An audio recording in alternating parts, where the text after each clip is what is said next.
Welcome back, everyone. Sheepdog Smokey here, and I'm surprised at this, but I'm not.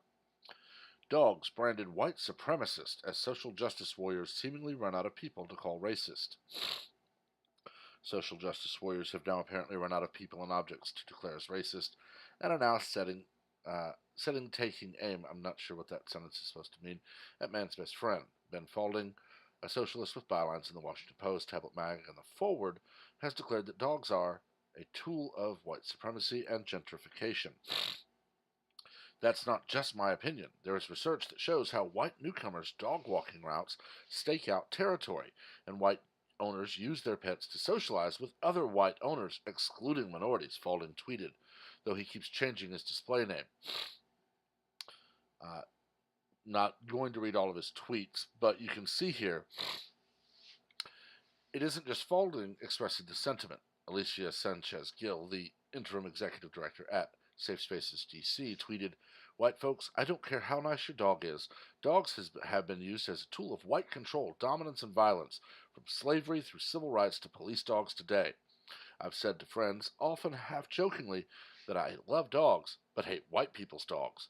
What is happening at my alma mater, Howard University, is a perfect example of why white folks believe their dogs have more humanity and deserve more comfort than black people," Gill tweeted along with the hashtag gentrification. The outrage over dogs, or more specifically, white people's dogs, comes in response to a dispute over some grass by Howard University in D.C. Uh, on Friday, The Root reported that people on campus were upset that white people walked their dogs there. Howard University's yard isn't a dog park, but the historically black university in D.C. has been reduced to as much by colonizing residents who have made it their home and lassies, the Root article began. A Fox 5 report on the issue found that some students were upset about the dogs cutting through the college campus, but one resident asserted that since the university is in D.C. and has to abide by D.C. laws, which means people are free to walk their dogs outside. They're in part of D.C., so they have to work within D.C. If they don't want to be within D.C., they should move their campus. I think we need to work together. One resident who lives nearby told the reporter, "It's our community, and that's how it should be." The resident's take infuriated the SJWs, who promptly named him Gentrifying George while organizing an outrage mob against him. Many also found his Instagram account and began shaming him for his gay lifestyle choices, we are not including those tweets as they include personal information about a private citizen. The doxing and harassment of the gay DC man was so intense that he has now deleted his social media accounts. This is a clear example of white privilege just showing its pale face to the masses. There is a bevy of parks around the DC area for white people to enjoy some mild-mannered frivolity with their dogs, and Howard University is not one of those places, the Root blogger asserted. Now, I just love how they say it's white privilege when they're the ones harassing someone so horribly they delete their entire social media footprint. I love how these are supposedly tolerant liberals that are, as to use one of their words, shaming him for his life. Aren't they supposed to be the ones that are trying to promote homosexuality as normal, but not when it is a gay man who says, "Hey, I just want to walk my dog"? If you'll notice, this entire article is not about dogs. This entire article is about white people who have dogs. Also, you'll notice it was a very short thing in the article, but it did mention that they are cutting across Howard University. They're not specifically going out of their way to walk their dogs in the yard at Howard. They're cutting through the open and public university, likely on their way to or from their home. And now they're being told, "You can't be here because of your skin color." Sound familiar? This is yet another example of racism being used and made normal by minorities to control Caucasians. First, it was, "We don't need a white man to run for president anymore." Now it's, "White people can't walk their dogs." Tomorrow, it will be, "White people stay off our campus." And then the day after that, it will be, "We do not accept white students." Yes, I realize that is hyperbole. It will not happen in that quick succession of days, but it is the natural order that seems to happen when it comes to stories like this. First, it's you're using your dogs to colonize our campus. Then it's we just don't want you here. Then it's we demand a safe space. We don't even want to know you exist. And ultimately, it's you are subservient to us.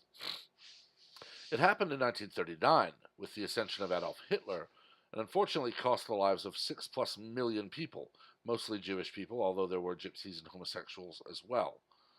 Now we're seeing it completely reversed, with the people that Hitler targeted now using his very tactics, calling themselves Antifa or resisting, and so many other idiotic terms.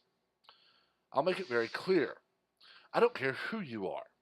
I don't care where you live. I don't really care unless you get in my face and start causing trouble. If you are black, white, Mexican, Asian, I don't care. Gay, straight, I don't care. If you just live your life and let me live mine, we'll both get along famously.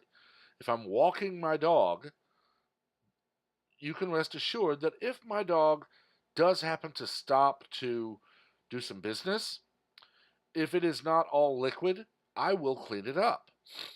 I do that in my own yard at my home. I will very much do it anywhere else. So for you to tell me that simply walking my dog, which is giving her needed exercise, allowing her time outside of the yard and outside of the confines of my fence, and possibly allowing her to meet people. She's a loving, very active and social animal. And trust me, she might attack you with kisses and yips of joy if you happen to throw the ball for her. I have never seen her violent. She does bark at strangers, and she is a big dog, so she sounds scary. But when the stranger doesn't move, she doesn't know what to do, and she runs back to our porch, cowering. So you are in no danger from my dog. The only danger that you might face is danger of falling in love with her because she is just a sweetheart. All she wants to do is make people smile. But apparently now, if I happen to be in Washington, D.C., the fact that I am white and she is canine means that we're not welcome at Howard University because of the virtue of my skin color. I can remember reading about the 1960s when certain people weren't allowed in certain parts of town because of their skin color. Now we're just one step away from that because right now it's you can't be here if your dog is with you. How long until it's just you can't be here? This insanity has to stop.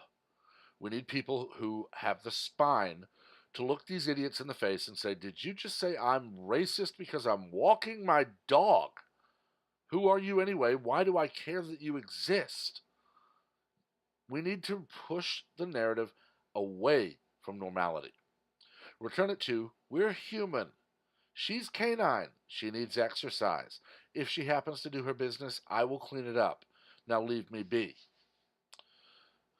I can all but guarantee that these people are not setting their dogs loose on Howard to chase people. They are walking their dogs. DC is one of the most liberal areas in the country, so I can all but guarantee they have very strict leash laws. I can pretty much also guarantee you that knowing DC, these are probably also calm dogs and probably not large dogs due to the sheer number of people who live in very small apartments or condos. So the fact that this is coming out of DC is proof that it's not about safety from large dogs off the leash roaming everywhere.